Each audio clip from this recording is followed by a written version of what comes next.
Créer une entreprise, c'est un challenge. Créer deux, c'est un challenge encore plus grand.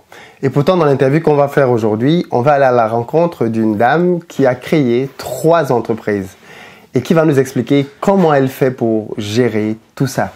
C'est une dame qui a un parcours très riche, qui a commencé les affaires vraiment très jeune, depuis le collège d'ailleurs, et puis qui a commencé petit à petit à se bâtir son empire. Aujourd'hui, elle est à la tête de 3 structures, un magazine, un studio photo et puis une marque de cosmétiques. Mais surtout, c'est quelqu'un qui est plein de dynamisme, plein de vie et plein de projets très intéressants. Elle va nous parler en fait de business, clairement. Comment elle fait pour pouvoir prendre des décisions, comment elle fait pour choisir des partenaires parce qu'elle insiste beaucoup sur l'importance des partenariats. Grâce aux partenariats, elle a pu faire croître grandement ses affaires et gagner pas mal de sous. Donc, dans cette vidéo-là, elle va t'expliquer comment tu fais pour choisir un bon partenaire, quelles sont les erreurs à ne surtout pas faire. Et puis, bien évidemment, tu apprendras beaucoup d'autres notions business. Donc, reste jusqu'à la fin parce que c'est une interview clairement qui va pas mal t'inspirer. Et puis, comme d'habitude, ce dimanche, elle sera avec nous en direct sur la chaîne pour pouvoir répondre à tes questions. Mais pour ça, il faudrait que tu aies suivi cette interview pour comprendre tout ce qu'elle a à nous dire de telle sorte que dimanche, quand on va se retrouver, eh bien, simplement que tu puisses lui poser les questions que j'ai peut-être oublié de lui poser ou alors qui t'intéresseraient, toi, de ton côté.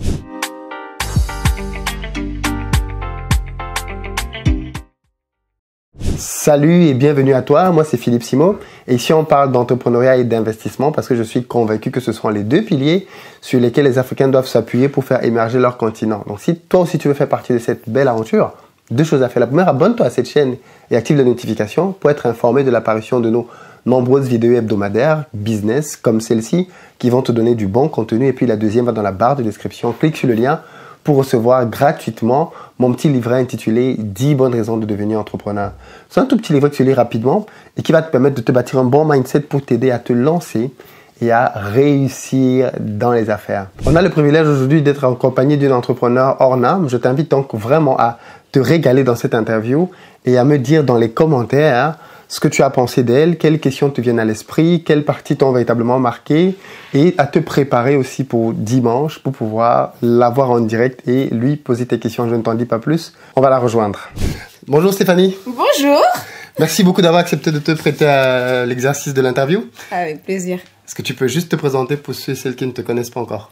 Alors, me présenter Stéphanie Guitonneau, 38 ans, 3 enfants, mariée depuis 12 ans et je suis avec mon mari depuis 20 ans. J'ai 3 structures, quoi. J'ai un groupe qui gère 3 entités, donc c'est-à-dire un studio photo, un magazine et une marque de cosmétiques capillaires et en même temps pour la peau.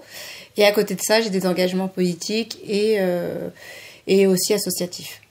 Ça fait beaucoup pour une seule personne. Oui, ça fait beaucoup, mais je suis bien organisée. Et puis, comme on dit, on ne réussit jamais seul. Donc, je suis bien entourée aussi. Super. Est-ce que tu peux juste nous dire justement d'où te vient cette passion pour l'entrepreneuriat? Parce que ça fait quand même 3 entités différentes. Alors, la passion, déjà, je dirais, c'est en fonction de ce que j'aime. J'ai toujours adoré l'image, j'aime bien... et puis, il y a ce côté d'être indépendante aussi. Hein. Je pense que ça vient de là. Il y a l'indépendance.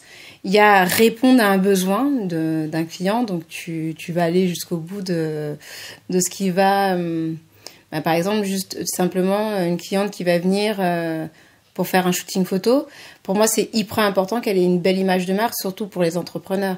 Donc derrière, c'est avec passion, tu te passionnes et tu vas encore même plus loin que la demande en général parce que voilà, c'est motivant de pouvoir répondre à ce que je sais faire de mieux, c'est-à-dire travailler sur l'image des gens.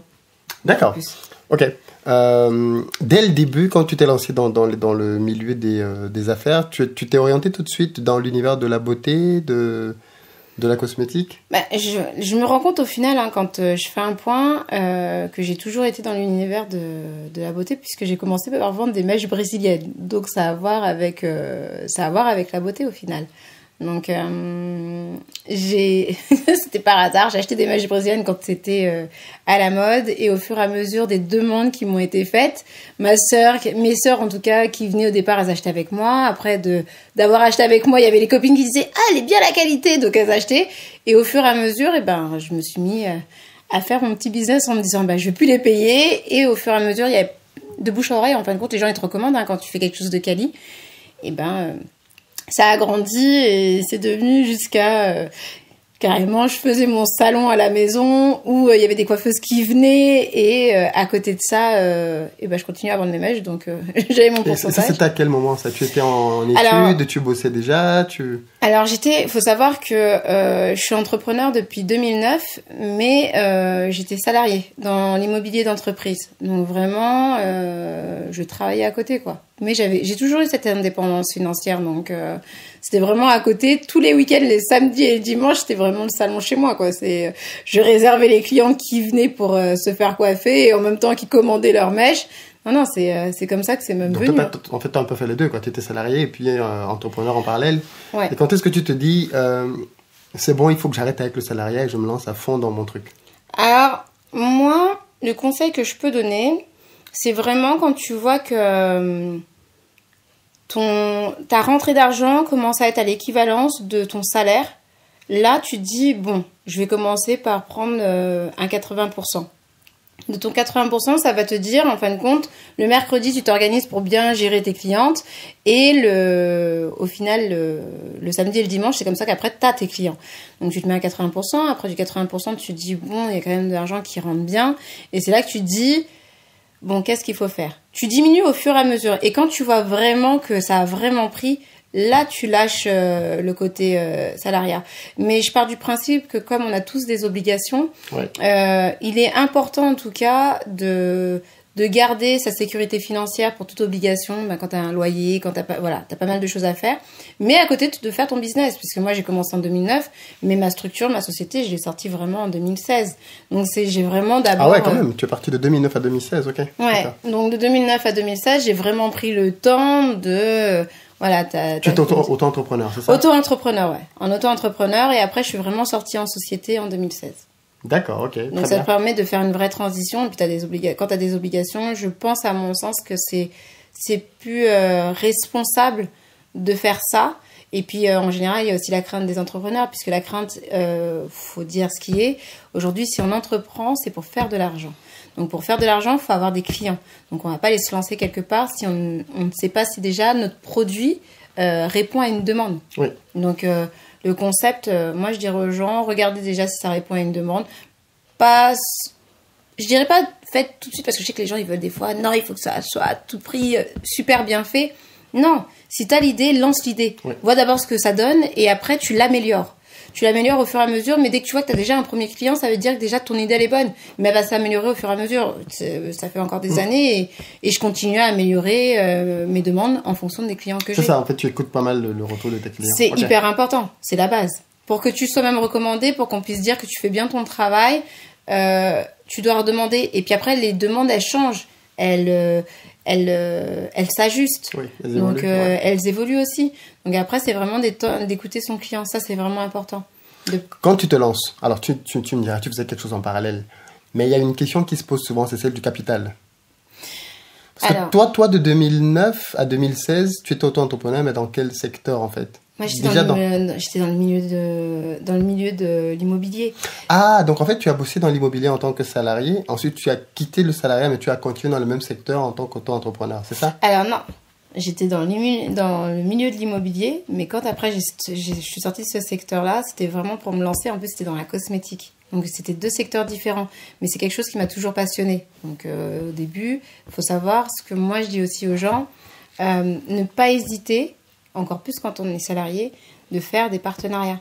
Pourquoi? Parce que déjà, s'il y a un secteur qui te plaît vraiment, en allant faire des partenariats, tu vas investir du temps. C'est une sorte de formation, mais une formation au final où tu prêtes ton temps pour avoir une expérience. Parce qu'il y a, alors c'est beaucoup plus chez la femme que chez l'homme, il y a le syndrome de l'imposture. Oui. La femme, quand elle se lance, elle a toujours du mal à vraiment mettre sa valeur. Et moi, je dis, pour qu'elle puisse vraiment connaître sa valeur, qu'elle aille faire des partenariats, qu'elle aille dans les choses qu'elle aime faire. Et comme ça va lui donner de l'expérience. Et quand elle va venir dire à quelqu'un, je vaux ce prix-là, et parce qu'elle aura ciblé ses clients, elle pourra vraiment dire qu'elle vaut ça, parce que le temps qu'elle a fait ses partenariats, c'est du temps qu'elle a mis pour avoir une expérience, acquérir une expérience au final. Et là, pour moi... Mais partenariat avec qui? Avec quelqu'un qui a de l'expérience? Est-ce que cette personne-là veut quelqu'un qui n'a pas d'expérience? Parce que C'est toujours difficile aussi à ce niveau-là. Moi qui ai de l'expérience dans un business, est-ce que je veux m'associer à quelqu'un qui n'en a pas? Alors, moi, je dirais, il faut savoir s'associer avec des gens. Il y a des gens qui n'ont pas l'expérience. Je suis autodidacte dans la plupart de toutes mes structures. Je suis pas photographe, mais je sais retoucher des photos. Je suis pas de rédactrice de métier, mais pourtant j'ai mon propre magazine. Donc tu apprends. Faut apprendre à faire confiance aux gens parce que quand tu es autodidacte, en général tu es passionné. Donc des fois tu vas même au-delà des gens qui ont l'expérience. Ça veut dire tu vas même aller chercher beaucoup plus loin et tu vas être innovateur. Ouais. Je le dis souvent. Donc Non, je suis je suis totalement d'accord avec toi là-dessus. non, c'est oui. Mais non, mais c'est un point très important les partenariats parce que beaucoup de gens ont peur des arnaques parce que ça Il y en existe a. aussi. Mon Dieu. La malhonnêteté, Le vol. Et il y a la malhonnêteté, il y a le vol et ce côté de se sentir lésé. Alors moi, ce que j'aime bien dire aux gens, le partenariat, c'est du gagnant-gagnant. Il faut que la personne, quand elle part demander un partenariat, qu'elle comprenne qu'un partenariat, normalement, on est là pour gagner de l'argent ou gagner en investissement, en visibilité, ou on va pour apprendre. Il faut absolument que quand la personne, elle va pour demander un partenariat dans un événement, elle se dise vraiment qu'est-ce qu'elle va gagner. Ouais. Pourquoi ? Parce que des fois, tu vas les donner à fond, et puis en te donnant à fond, tu peux te sentir lésé parce que tu vas dire attends, mais on m'avait dit ci, on m'avait dit ça, mais comme la personne n'a pas vraiment maîtrisé ce pourquoi elle allait dans ce partenariat, Ouais. là, elle se sent lésée. Alors que si tout de suite, elle cible sur quoi quel est son besoin, est-ce que c'est son besoin de rentrer directement de l'argent? Donc là, c'est un partenariat où elle-même, elle va cibler comment faire pour récupérer des clients là-dedans. Si c'est un partenariat parce qu'elle n'a pas forcément toutes les compétences ou elle a besoin des fois d'avoir des compétences techniques, elle va aller là-bas, donc elle va investir son temps. Ouais. Donc elle sait tout de suite qu'elle va pour donner du temps, mais du temps pour apprendre. Donc après, ça veut dire qu'après, elle peut dire oui, mes compétences valent le temps. Ouais. Il y a aussi ça. Et c'est aussi d'être avec des gens bienveillantes. Mais le partenariat, faut savoir que ça nous permet, ça ouvre de grosses opportunités, à mon sens. Et ça ouvre un réseau. C'est vachement important. Moi, je pense que aujourd'hui, si tous mes business ont pu tourner et qui tournent, c'est parce que j'hésite pas à aller faire des partenariats, mais également à aller voir des gens qui sont totalement dans mon business. Ça t'arrive pas de te tromper?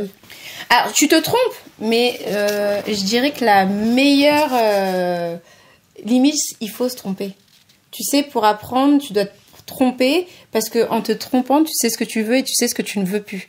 Donc des fois, il y en a. Alors c'est vrai que des fois, ça peut être dur de se relever, mais j'ai envie de dire à tout entrepreneur, trompez-vous parce que c'est comme ça que vous apprenez. Je me suis trompée plein de fois, je me trompe encore aujourd'hui, moins parce que je sais ce que je veux et ce que je veux pas.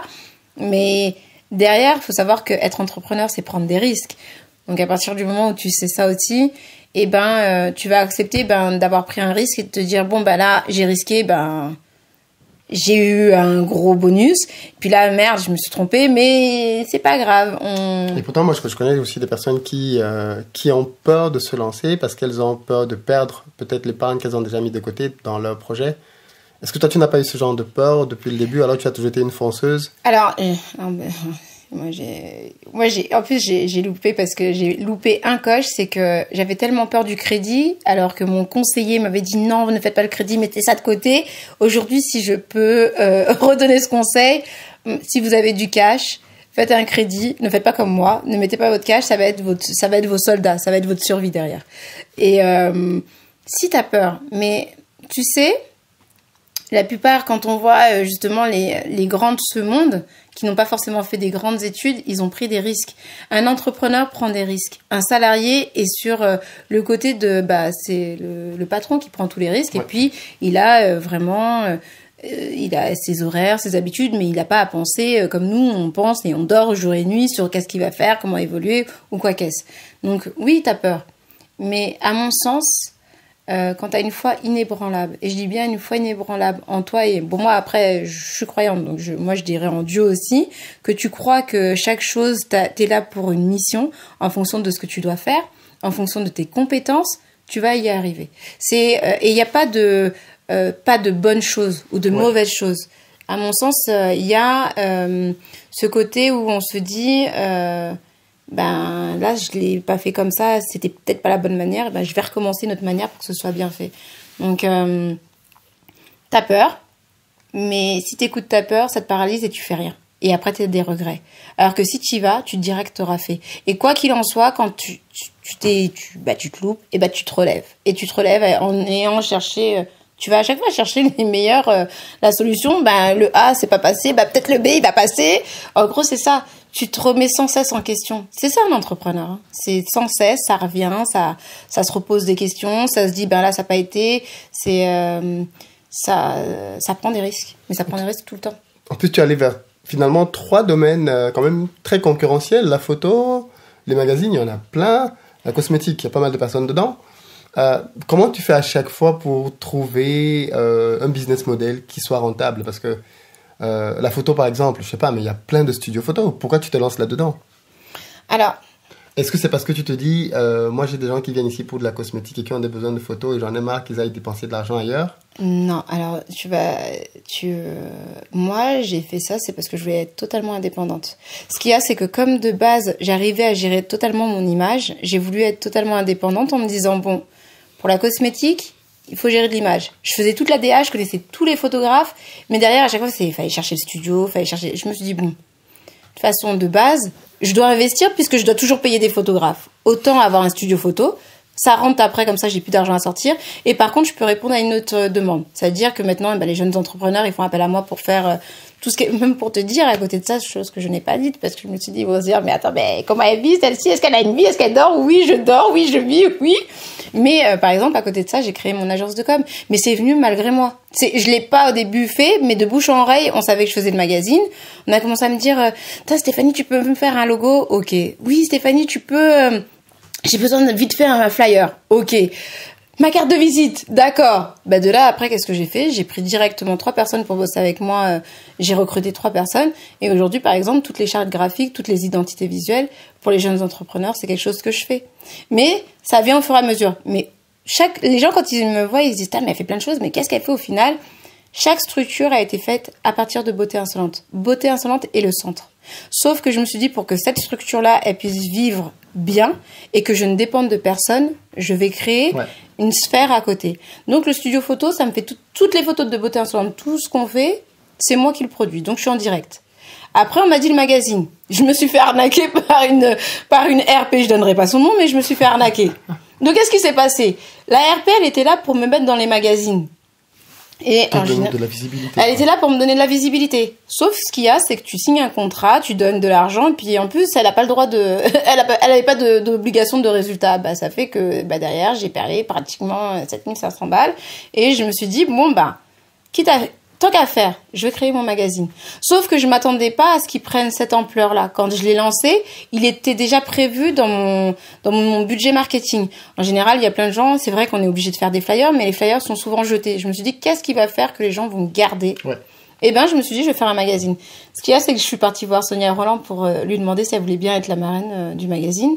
Elle a accepté. Et ce qui s'est passé, c'est que ça a pris tout de suite un envol qui n'était pas prévu, donc on a eu les médias qui sont venus, BFM TV. En fin de compte, on a eu des gens, mais j'ai eu des invités formidables quand on a fait le lancement à l'hôtel particulier Christian Dior, et on a eu tellement de belles personnes que tout de suite on m'a dit, alors dans le prochain numéro, est-ce qu'on pourra y être? Et je me suis dit, ouh, d'accord. Et au final, le magazine Zéro, j'ai totalement mis les sous dedans, et au final, les gens sont venus, et je me suis dit, ce magazine-là, il n'est pas vendu. Donc moi c'est pas un problème, mais comme de base c'est pour faire la promo de mes affaires, je sais que les entrepreneurs, puisqu'il a été mis en place après pour vraiment mettre en avant les entrepreneurs, que chaque personne qui va venir, je vais pas leur mentir, vu que moi j'ai besoin de base avoir de la visibilité, c'est de faire des portraits de jeunes entrepreneurs, de les mettre en avant et de prendre le temps de les mettre en avant. Il est en anglais et en français. Aujourd'hui on le distribue à l'international puisqu'on est rentré aux États-Unis, on est rentré à Montréal, on est en Suisse, là on rentre en Afrique. Que Dieu vraiment m'entende, pitié, Seigneur. Il s'appelle comment ton magazine? Parce qu'il y a des gens il s'appelle FDF Magazine, le magazine des femmes libres. Alors, il y a une rubrique au masculin, donc on n'oublie pas les messieurs. Ah, il y a des messieurs dedans. Il y a les messieurs, oui, c'est celui-ci. C'est vrai qu'on l'a là, c'est ça? Hein? Oui, c'est exactement, c'est ça. Là, c'est ton dernier numéro? C'est le dernier numéro, ouais. C'est vraiment le dernier numéro. En tout cas, la qualité est très bonne, hein, le papier... tu sais que Et ça, tu le distribues gratuitement? Oui. Mais je le mets dans des endroits, c'est les jeunes entrepreneurs qui viennent pour prendre, jeunes entrepreneurs ou des grandes marques, puisqu'il y a des marques aussi quand même qui sont venues. Mais le magazine, si tu veux, pour moi aujourd'hui, je suis pas là forcément pour faire du bénéfice. Je suis là pour le printer à mort. Là, il est à 20 000 exemplaires, mais demain, j'ai envie qu'il soit à plus d'exemplaires parce que j'aimerais vraiment pouvoir montrer des portraits, parce que je sais qu'on a tendance à beaucoup entendre parler des divas, des gens qui sont très très connus, mais alors qu'il y a des têtes, il y a des gens, on parle souvent du luxe, mais le luxe c'est fait par des jeunes entrepreneurs qui prennent le temps de se prendre la tête sur les matières premières. Quand on parle ça va être pour le côté, je vois pour les vêtements, même pour les bijoux. Et c'est ça le luxe, c'est d'avoir la possibilité des gens qui vont se prendre la tête sur des matières, mais en plus des fois qui n'est pas remis sur tout le monde. Et ça, c'est des gens qu'il faut mettre en lumière. Des fois, ça va être même côté culinaire. Parce que je parle du culinaire, je parle de la joaillerie, je parle de tout. Tu as dit que tu le déposais à des endroits. Comment on fait pour l'avoir? Alors, pour l'avoir, les gens, on a ceux qui commandent directement et qui se sont abonnés en ligne. Ils payent juste les frais d'envoi en fonction de là où ils sont. Mais de base, je les pose dans des endroits stratégiques. Pour Les frais d'envoi ou les frais d'impression aussi? Non, les frais d'envoi. Vraiment vraiment d'envoi. Parce que demain, ils viennent et quelqu'un, comme là, on nous l'a demandé, on nous demande pour les Antilles, puisqu'on fait partir quand même pas mal de magazines. C'est vraiment, ils pèsent au poids. Ils peuvent même aller vérifier, ils pèsent au poids et nous, on leur envoie vraiment le poids. Non, si les gens ils peuvent le distribuer, quelqu'un qui arrive ici qui me dit oui Stéphanie, je veux 10 magazines, on les laisse partir avec. Pourquoi? Moi le concept c'est vraiment, je suis distribuée, mais de deux, la personne qui a pris de la pub chez moi. Quand je sais même pas de la pub parce que je pars du principe que c'est pas de la pub, c'est la personne a besoin de visibilité, oui. Et c'est de lui donner cette visibilité et de pas lui mentir. Et derrière c'est de se dire, tu vas aller placer ça dans des terrains de golf, tu vas dans des jets privés, tu vas dans des yachts, et comme ça veut dire que des fois tu sais, il y a des gens qui vont chercher à présenter leur projet pour avoir des fonds. Oui. Ils n'arrivent pas à les avoir. Et moi, mon concept, c'était de me dire, je vais les mettre dans les endroits où il y a des décideurs qui, aujourd'hui, parce que on sait que quand on monte, il y a des gens qui sont là pour mettre les paliers, pour pas que tu puisses les atteindre. Mais si tu vas dans les endroits où ils sont, demain, ils peuvent lire, ils peuvent dire, c'est bien cette idée. C'est qui ce petit jeune? Ou c'est qui cette petite jeune? Et se dire, je vais le contacter en direct. Parce que c'est là que tu faut aller chercher. Donc voilà, moi le truc c'est de me dire que tu me retrouves dans des salons d'avions, salles d'attente dans les avions, dans les dans les trucs sympas où les gens prennent le temps de prendre soin d'eux, donc ils prennent aussi le temps de lire, le temps d'attente. Partout là où on me le demande. Du coup, est-ce que tu, j'imagine que dans le cadre de tes activités, tu rencontres beaucoup de gens qui veulent se lancer aussi, parce que moi je vois tout le temps des gens qui veulent se lancer, mais écoute, pour diverses raisons, ne le feront pas. Remettent à plus tard, estiment que c'est trop difficile alors qu'ils ne se sont même pas encore lancés. Ouais. Quel est ton message à l'endroit de ces personnes-là qui hésitent ou qui ont peur? En fin de compte, moi, c'est comme ce que je te disais tout à l'heure, c'est allez-y. N'attendez pas d'être parfait parce que souvent c'est j'ai des enfants, je crois que j'aurai pas le temps. Non, j'en ai 3 et on s'organise. Sinon, faites-le parce que vous allez vraiment regretter. Après, n'hésitez pas à aller vous faire coacher. Parce que c'est ça aussi, les gens. Moi, aujourd'hui, je sais que je coach les femmes entrepreneurs où vraiment elles viennent demander du consulting, soit pour lancer la chose. Et comme en plus, ça va très vite avec moi puisque derrière, j'enchaîne. C'est pour lui montrer vraiment qu'elle rentre dans un vrai business. C'est, je lui dis comment faire. Mais une fois que c'est oui, c'est hop. Il y en a une, elle est arrivée, elle m'a dit...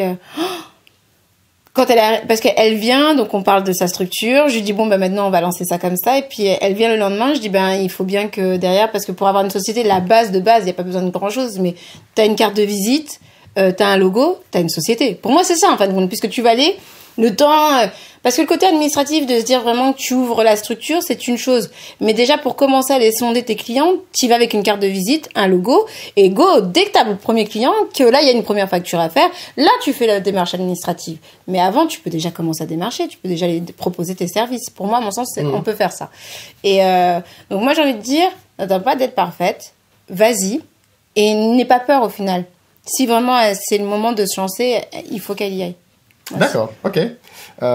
J'espère que ça convainc ceux et celles qui hésitent encore. Parce que moi, je pars souvent du principe de dire aux gens, mais qu'est-ce que tu cours comme risque, en fait? Parce que je me dis, en fait, les gens ont tellement peur de ce qu'ils peuvent avoir derrière, mais comme une autre entrepreneur me disait ce matin, de toutes les façons, tu pars déjà de tellement bas qu'il n'y a pas beaucoup de risque d'aller plus bas, en fait. À la limite, tu ne peux qu'augmenter. Non, mais là-dessus, là où elle a vraiment raison, c'est que si derrière, en plus, la personne, elle a un travail, finalement, elle lance, elle voit si ça mord, bah, tant mieux, elle a des gains qui vont rentrer, et puis si elle voit que c'est compliqué, elle peut retravailler, comme je dis toujours, son idée, pour aller de l'avant. Et après, ce que je veux aussi souvent dire aux gens, c'est que si tu te sens pas capable d'être totalement entrepreneur, tu peux en tout cas être capable d'avoir une indépendance financière, parce que ça aussi, il faut savoir qu'il y a vraiment deux nuances là-dessus. Il y a entrepreneur et c'est tout lâcher pour être totalement à son compte. Ouais. Et après, il y a être indépendant financièrement. Et être indépendant financièrement, ça veut dire que tu peux peut-être avoir un travail où tu es salarié, mais il y a peut-être quelque chose dans lequel tu te passionnes et que tu aimes et que tu veux, parce que tu sais qu'il y a d'autres choses où tu penses que c'est de prendre trop de risques, parce que pour tes différentes raisons, mais qui te permettront d'avoir cette indépendance financière.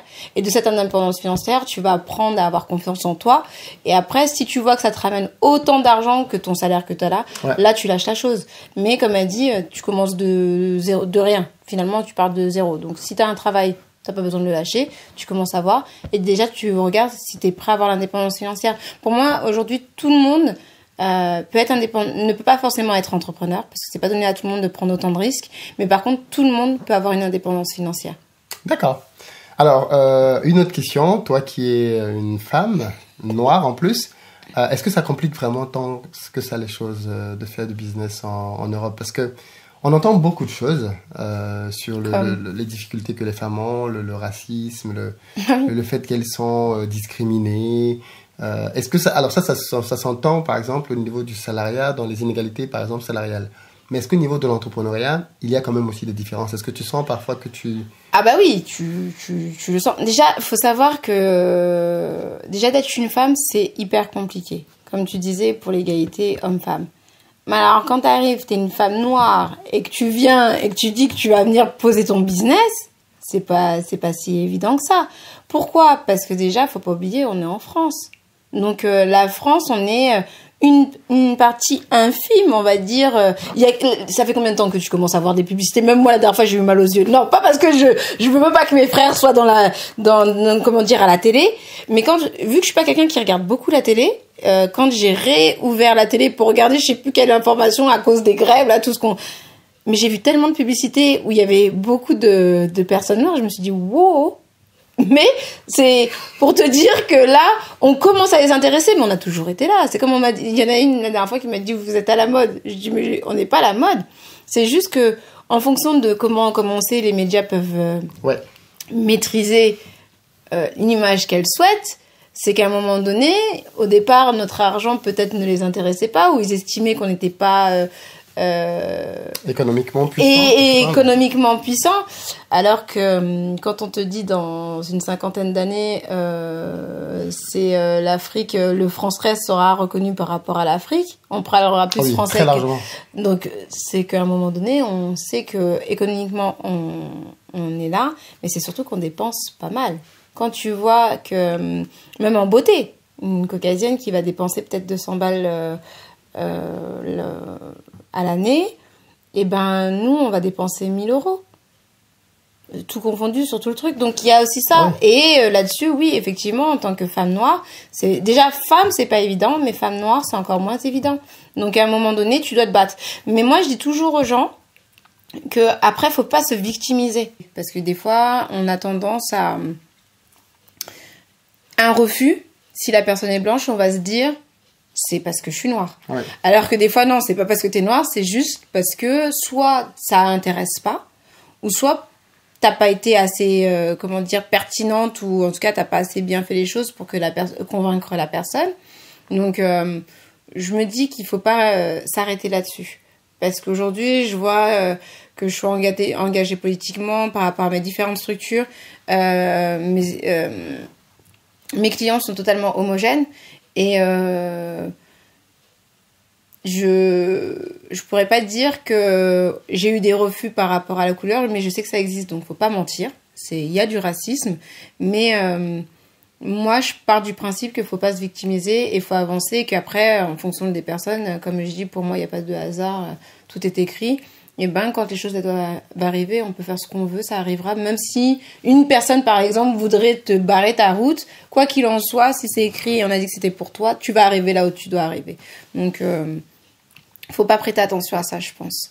Et au contraire, faut me mettre plus fort. Et des personnes demain, si elles sont victimes de racisme, moi, je dirais que c'est même ça qui motive. C'est montrer à la personne, tu crois? Moi, quand on m'a dit, mais tu t'es cru où? T'as pas de diplôme dans le magazine? Ah ouais? Attends. Les autodidactes, moi, je dis, je pense que c'est même nous qui devons plus faire peur que des personnes qui ont fait des études et qui ont été beaucoup dans le côté, je dirais, plutôt dans le côté pratique. Nous, en fin de compte, on a été dans le dur. Donc, dans le dur, en fin de compte, on nous a pas dit, bon, bah, c'est comme les gens qui vont filmer, c'est comme les gens, en fin de compte, ils ont tellement appris sur le tas qu'ils vont faire des choses qu'ils ne savent même pas. Et après, une fois, on vient là, c'est après qu'on va commencer à apprendre la théorie parce que des fois, on va se dire, il nous manque un petit peu ça. Mais de base, c'est tellement fluide parce qu'on est autodidacte que des fois, les gens, ils vont même croire que tu es là depuis.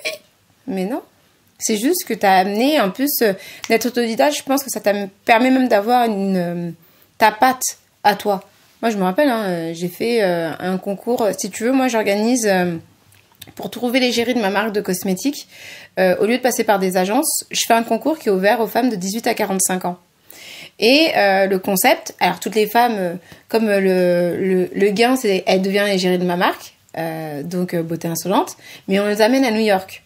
Donc les gens, tu sais, ils se disent ouais, ok, égérie, mais le seul truc qu'elles retiennent les femmes, c'est égérie, c'est le voyage à New York. Alors que pendant 3 mois... Le concours, il a déjà eu lieu ou ah non, mais c'est là, on fait la 5e édition.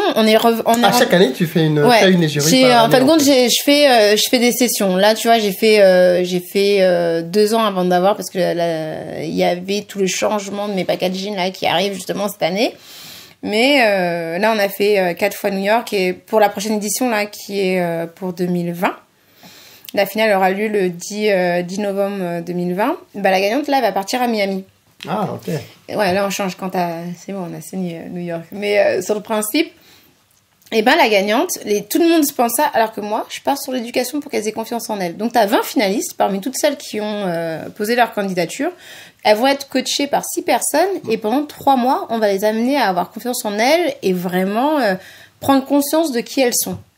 En plus de devoir être, à mon sens, celle qui va être l'ambassadrice de la marque et l'égérie.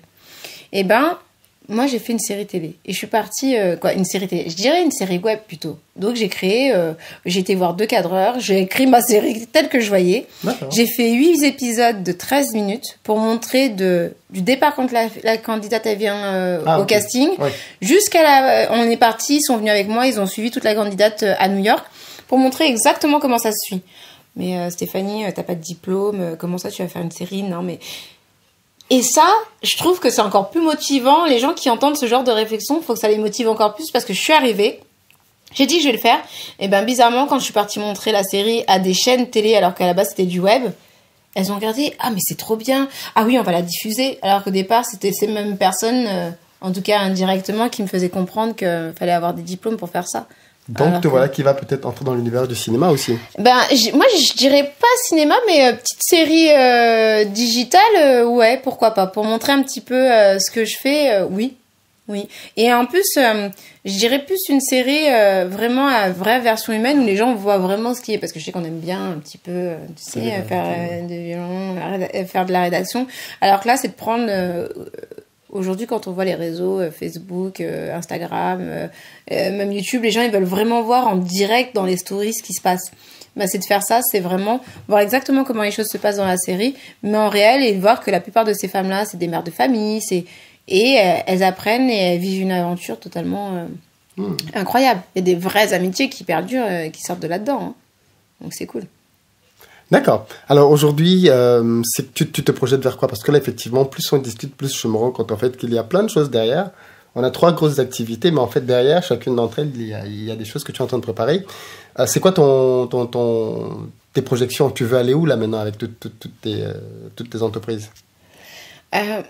je veux aller où? On veut toujours grandir, puisqu'on a, tu sais, il y a aussi cette histoire de performance, parce que quand tu fais une entreprise, souvent, si tu fais une entreprise juste pour dire, oh, je suis entrepreneur, non. Quand tu fais une entreprise, t'es là pour gagner de l'argent. Donc, il y a ça. Mais, avec toutes ces entreprises, moi, ce que j'ai envie de vraiment dire aux gens, c'est, être une inspiration, mais en fin de compte aussi amener des valeurs.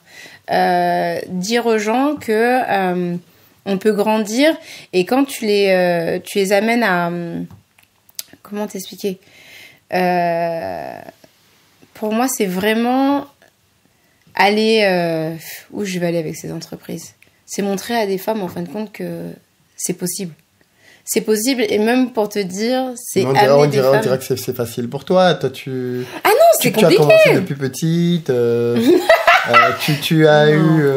Non, c'est toujours compliqué. On dit que c'est facile. Maintenant, tu te bats, mais tous les jours que Dieu fait, je me bats pour... Et tu te bats pour quoi? Contre quoi? Contre qui?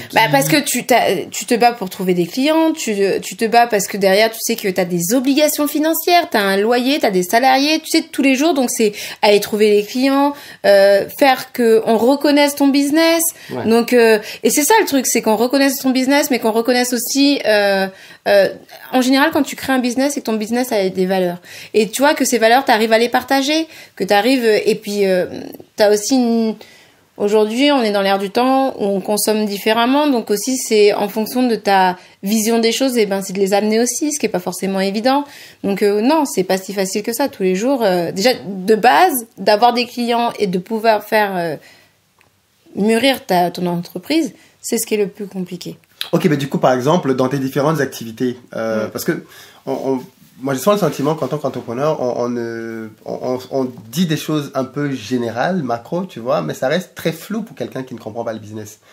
Ok, il faut aller chercher tes clients, mais comment tu vas faire pour chercher des clients, par exemple, dans la cosmétique? Est-ce que tu fais de la publicité sur Facebook, sur les réseaux, à la télé, à la radio?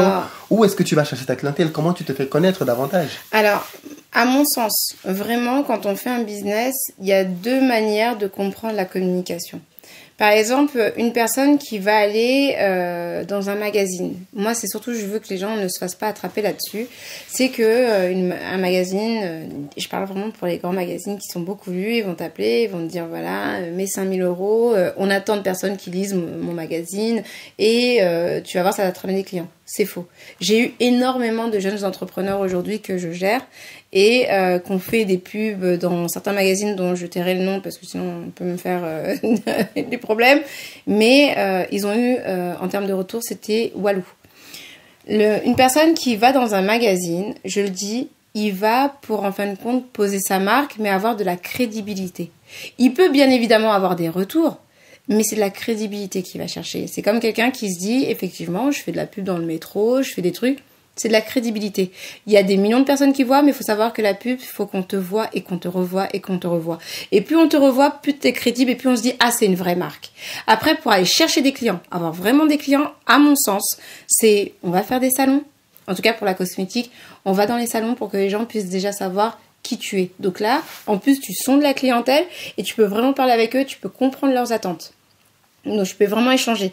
Donc, moi, par exemple, pour mes cosmétiques, je fais énormément de salons. Jusqu'à aujourd'hui, tu continues, en fait, avec jusqu'à aujourd'hui, on fait la foire de Paris, on va faire la NHA, on fait des salons, vraiment, on va partout. On fait des salons. Et en plus, on est vraiment au plus proche de nos clients. Et après, on fait beaucoup de partenariats dans les events. Donc, ça veut dire que les gens, ils vont venir, tu vas aller sponsoriser certains événements parce que tu dis que ça peut être vraiment pertinent d'aller là-bas. Ce qui fait que les gens, ils vont se dire, oh, j'ai déjà vu la marque. Et ben là, on se dit, ah, c'est ça. Et là, les gens entendent parler. Tu vas faire appel à des influenceurs. Mais pareil, je dis encore une fois aux marques, faites attention aux influenceurs. Il y a des influenceurs, des fois, vous allez prendre qu'ils ont énormément de follow, mais c'est pas forcément des personnes qui vont acheter. C'est des gens qui vont les suivre pour leur vie en général, mais qui ne vendent pas. Ils ne convertissent pas beaucoup. Ils ne convertissent pas souvent en argent. Et ça, c'est aussi important de leur dire parce qu'il y a des personnes, encore une fois, que moi, je coach, qui ont mis des 2 000 €, qui ont mis des je sais pas combien pour être, avoir de la visibilité en pensant que ça allait se transformer en cash. Et elles ont eu pareil, Walou. Donc ça, pour moi, c'est vraiment de se caler. Je pense que à l'heure d'aujourd'hui, c'est de se dire, limite, ils auront plus de facilité de rentrer de l'argent en faisant une pub sur Instagram. Ils vont sponsoriser, les clients vont venir à eux. S'ils font une vidéo, alors c'est ce que les gens aiment bien, en tout cas moi de ce que j'ai vu des pubs et des différents conseils qu'on a eu. Les gens, quand tu fais une pub parce qu'ils aiment de la vidéo, comprendre un peu le produit en fonction de ce que tu fais en vidéo, une petite vidéo de 30 secondes, tu la sponsorises et c'est elle qui t'amène plus de clients parce que les gens vont voir en image ce que tu vends. En tout cas, le service que tu proposes. Ça, c'est un moyen déjà d'avoir des clients. Ensuite, en fonction de là, pour les cosmétiques, tu fais des salons, tu vends des vêtements ou des bijoux, tu fais des pop-up stores. Tu vois, ça fait partie de là où tu peux aller chercher des clients. Et après, je dis encore une fois, les partenariats. Les partenariats t'ouvrent énormément de portes. Aujourd'hui, je sais que de par les partenariats que j'ai pu faire pour le studio, j'étais plus connue dans le côté corporate puisque c'était ma cible de base. Et moi, ma cible s'est énormément élargie parce qu'avant, j'étais centrée vraiment entreprise. Vraiment aller faire le côté corporate, vraiment les entrepreneurs. Et au fur et à mesure, ouais, Stéphanie, j'aimerais bien faire une photo de mariage. Ben là, pour te dire, on est rentré à faire des shootings mariage et les vidéos en 2019. Parce qu'on a commencé à m'appeler pour ça.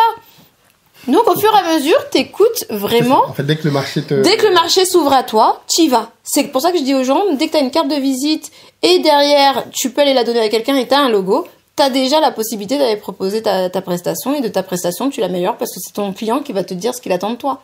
Ben, c'est la même chose.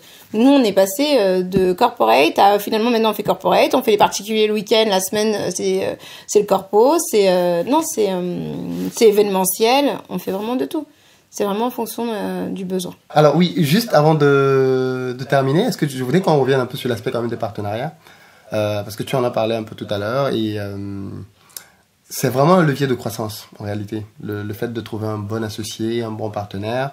Mais il y a des bons et des mauvais partenariats. Comment tu les différencies toi? C'est quoi un bon partenariat? C'est quoi un mauvais partenariat? Et comment derrière aller chercher, parce que j'imagine que dans les partenariats, parfois on vient à toi, mais des fois toi-même tu peux prendre l'initiative d'aller chercher. Alors, on ne détient pas les vérités. Moi, je ne base que sur mon vécu au final. Pour moi, il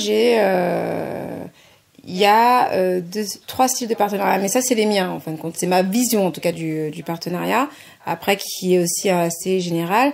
T'as le partenariat qui te ramène de l'argent. Ça veut dire, tu sais, automatiquement, ça va te générer en tout cas du chiffre d'affaires.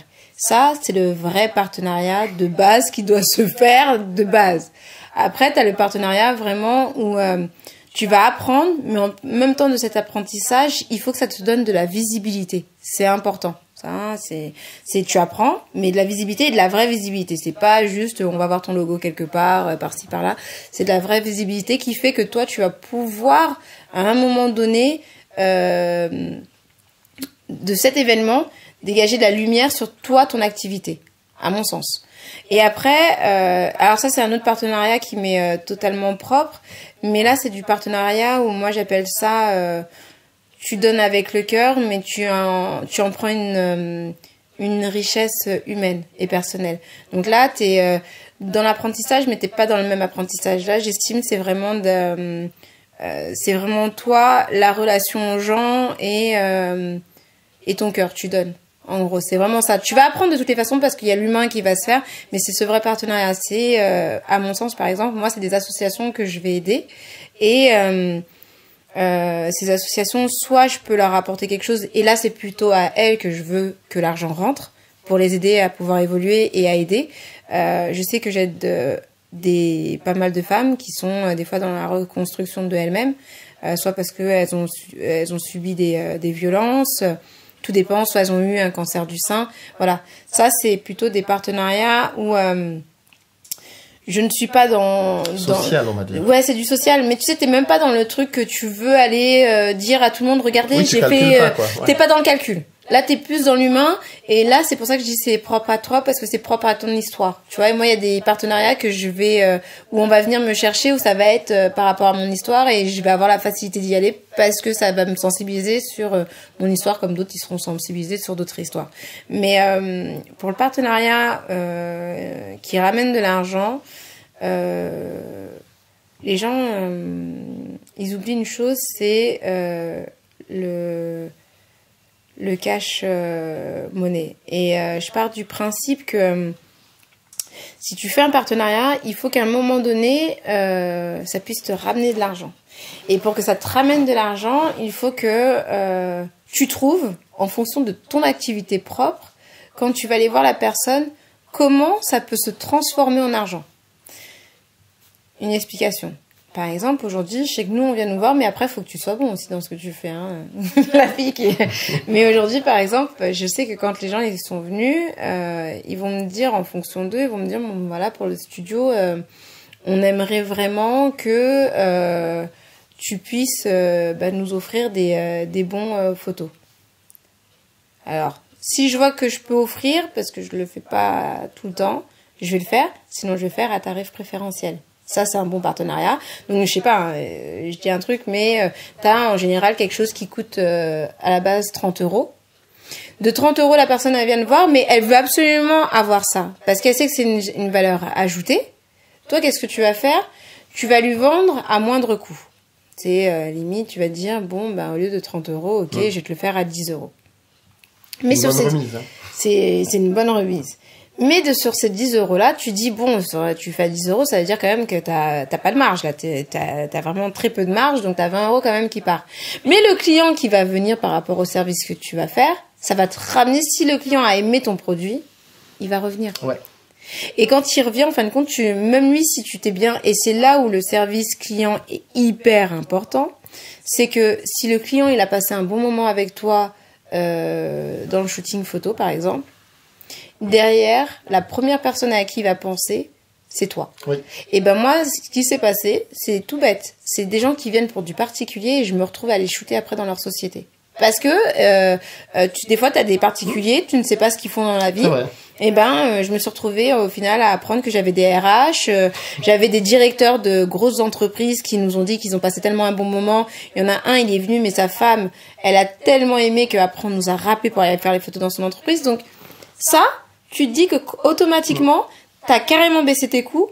Mais derrière, si les gens, ils ont eu ce côté justement où t'as bien fait ton travail, tu les as bien accueillis, il y avait vraiment le côté client qui était là et humain, ça revient et ça te fait rentrer de l'argent. Ben moi, le partenariat, vraiment, c'est ce que je dis aux gens, parce que le partenariat, ça a été une montée en chiffre d'affaires conséquente, en tout cas qui est pas négligeable. Mais aussi, ce que j'aime dire aux gens, c'est en fonction de leur activité. De pas hésiter, je dis pas d'être associé, mais d'être partenaire aussi avec des gens, des fois, qui font la même chose que soi. Pourquoi? Parce que vous allez pouvoir vous tenir les coudes. Il y a des choses que la personne peut savoir faire que toi tu ne sais pas, et vice versa. Et après, comme j'ai toujours, les clients ne nous appartiennent pas, mais les clients viennent toujours en fonction de la personne qui partage les valeurs. Donc ils vont venir en fonction des valeurs, ça leur correspond. Donc le produit peut être bon, mais avant que le produit qui est bon, ils l'ont découvert quelque part. Et après, ils ont été un petit peu chercher savoir si ça correspondait à leur façon de voir les choses, la vie, les valeurs. Donc, vous pouvez être toutes les deux la même personne, mais vendre le même produit, et ça n'empêche pas de travailler ensemble. Moi, aujourd'hui, je sais que j'ai des partenaires, t'as Secret Loli, t'as Cadalis, qui viennent, c'est des filles avec qui je parle, que j'admire parce qu'elles ont aussi un parcours donc professionnel qui est enrichissant, donc même d'échanger avec elles parce que c'est des entrepreneuses comme moi, et de pouvoir échanger sur certaines choses. Je trouve que c'est tout à notre honneur de montrer qu'on n'est pas des concurrentes, mais plutôt des consoeurs, et qu'on peut travailler ensemble.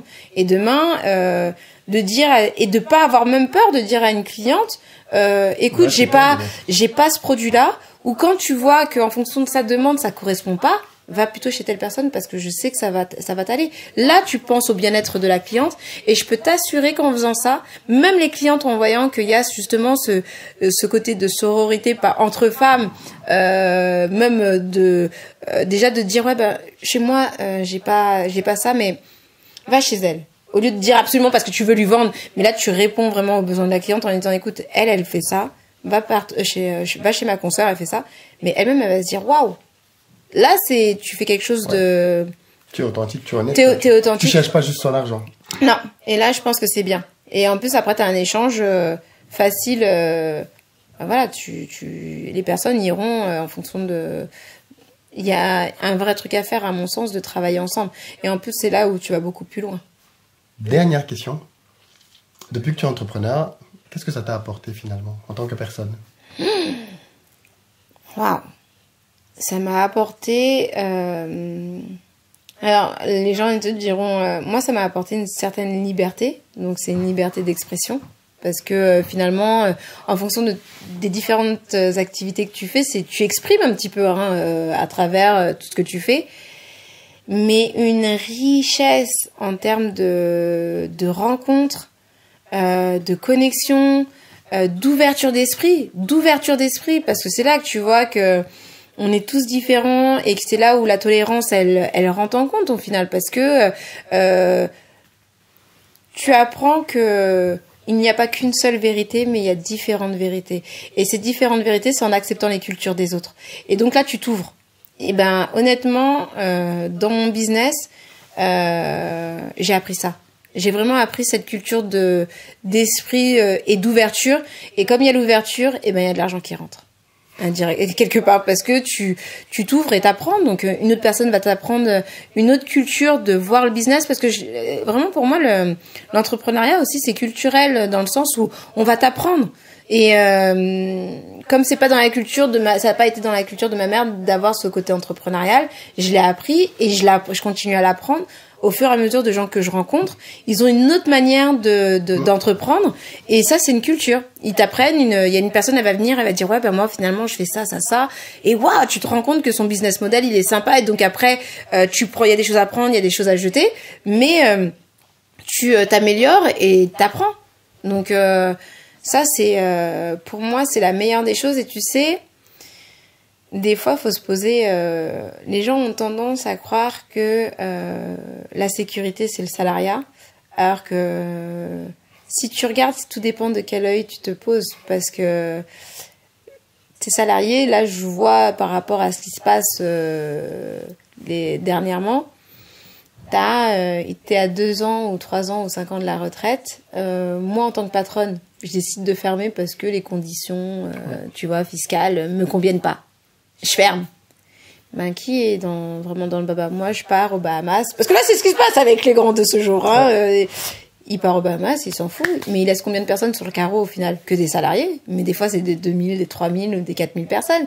Qui, après, pour avoir leur point de retraite, c'est hyper compliqué parce qu'il faut qu'ils retrouvent un emploi au moins pour les 5 dernières années.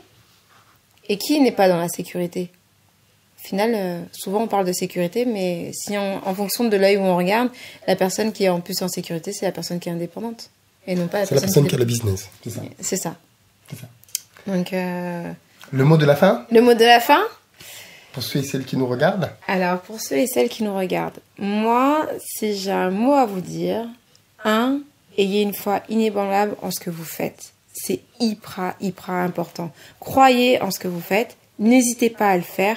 Entourez-vous des bonnes personnes. Je sais que les gens, ils se diront, mais c'est un mot, les bonnes personnes. Des fois, les bonnes personnes, c'est pas forcément même les gens de votre entourage, vous verrez, de la famille. Des fois, ça va être des personnes qui vont aimer votre projet, qui vont vous proposer leur aide. Allez-y. Allez-y.